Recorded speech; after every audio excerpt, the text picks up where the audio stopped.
Hello, lovely people. Hello. Welcome to another episode of Not Just Tentacles, where I, Rachel, attempt to demystify anime and animation. And I, Ruth, stay mystified about the anime, but I love me some animation.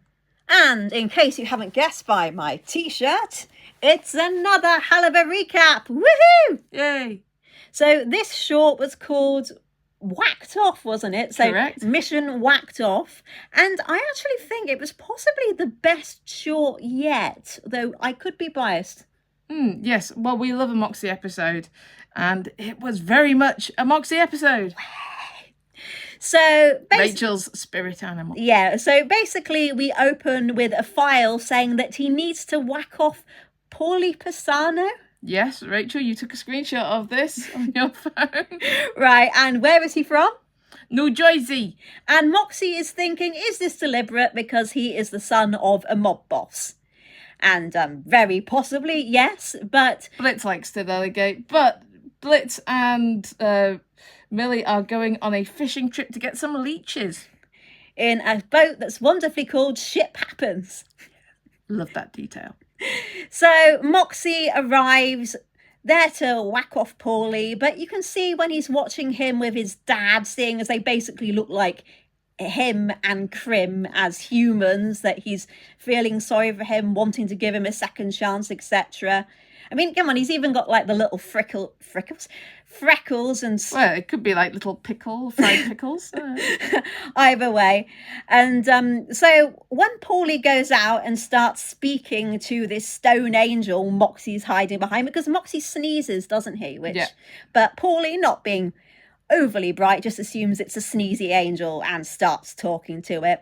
And perhaps we should have been warned by the fact that he is a complete piece of crap, by the fact that he does his sign of the cross with his left hand, which you're not supposed to do, but never mind.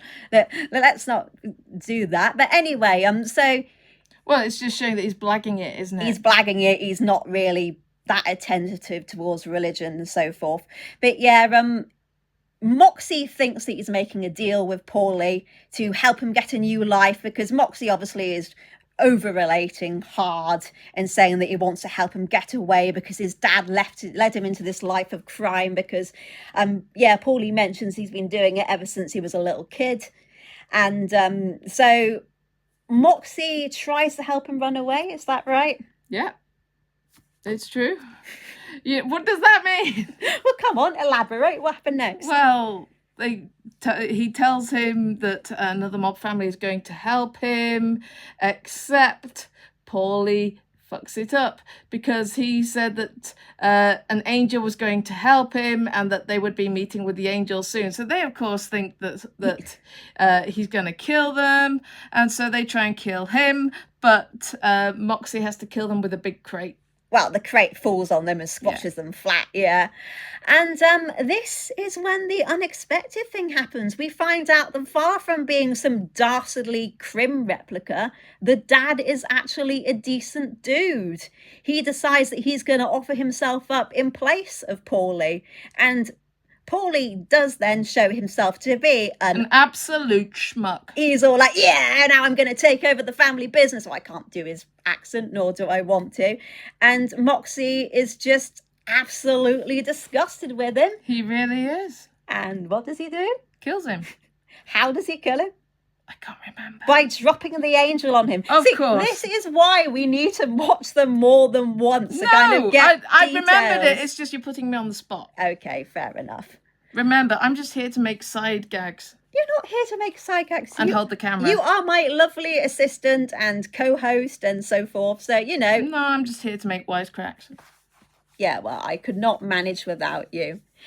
And this, of course, makes Moxxie think a few things because, before we go back to Moxxie... Is this going to be longer than the actual episode? No, it's not. So, the dad gets a flat tire, doesn't he? He does. Which is what saves his life. So, yeah, Paulie is squished by an angel, and, yeah, his dad presumably is fine. Oh, and Moxxie, this poses as a gangster. Yeah, this is, that gift that made everybody think it was Krim when, in fact, it was Moxxie. He was all like, Polly Pisano is dead, I was never here, and then just disappears into the shadows. And that was not a very good impression. I do apologise. But No, but he's doing like a Crim voice. yeah, I know. I can kind of do Moxxie, but he always ends up sounding like the great Gonzo.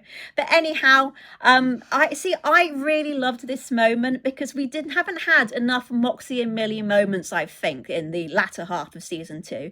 So he and Millie are at home, and he's already been pensive thinking about this and saying he always assumed that Crim had to be a monster as part of his job, but this mob boss has proved to him that it wasn't, that it was. It would have been possible for him to be a good father. Yeah, a good dad, a good man, but no, it was just Crim being vile. And Millie quite rightly points out, you always knew that about your dad, and I can't do Millie. But luckily they have just a lovely moment of them kind of trading bants and eating these leeches that she and Blitz have caught, and a little bit of the old flirting, getting fruity. Yeah, he's all like, fuck you, and she's like, maybe later. Yeah, and it's just lovely. I've missed that. I've missed them being like hell's happiest couple, because it has been leaning so much on the angst in the second half of season 2, and it's just reminding us that these two are in love. I mean, okay, they're going to be parents soon, but I don't think that's ever going to be covered by these shorts. I don't think Moxxie knows this yet. Well, we don't know yet. It hasn't been discussed at any point. But either way, I know that I have been a bit dubious about Lyle Rath, but I thought this was a great short. These were the characters being... So Lyle Rath wrote the script, in case you're not one of those people that read the credits boringly like we do. Yeah, because I was a little bit about the last one, and while I quite liked What drives though? Yeah, well, I quite like the one with Luna. It was very divisive, and I did think maybe there were some things that he hadn't quite grasped, but I feel now that he's got a better understanding of the characters, and it just... I really liked it, and also just the whole idea of a demon posing as an angel, I really liked that, and plus angels being just as fucked up as demons, I thought that was a nice touch considering the universe this exists in. Well, there were no actual angels in it. It was a stone angel. Yeah, just Moxxie pretending to be one, because... But didn't he accidentally swallow a spider, and that's why he sneezed in the first place? That's right, yeah. But I really liked it, because I have to admit, I was getting tired of these shorts, but this proved... I'm like, get on with the season already. This proved that when they're character focused, then they can be really, really good. When it's not just going, oh, let's have Looney Tunes with added violence. It just made... I thought this was fantastic, and if this is the last short that we're going to have this year, which apparently it is... It felt like a proper episode. Yeah, I know, exactly. And I know people will probably see it as an appetizer to Mission Zero, which is coming out in about 4 days, but What's Mission Zero? Mission Zero is the new pilot that is going to be dropping on September the 10th to go with the season 1 and season 2 episodes that are being released on Amazon Prime. We're meeting up again in a few days' time, folks. We are indeedy, and I think we probably are running over the time of the episode. So we are. Love you guys. See you in a couple of days. Bye. Bye. Like that? Don't forget to like and subscribe.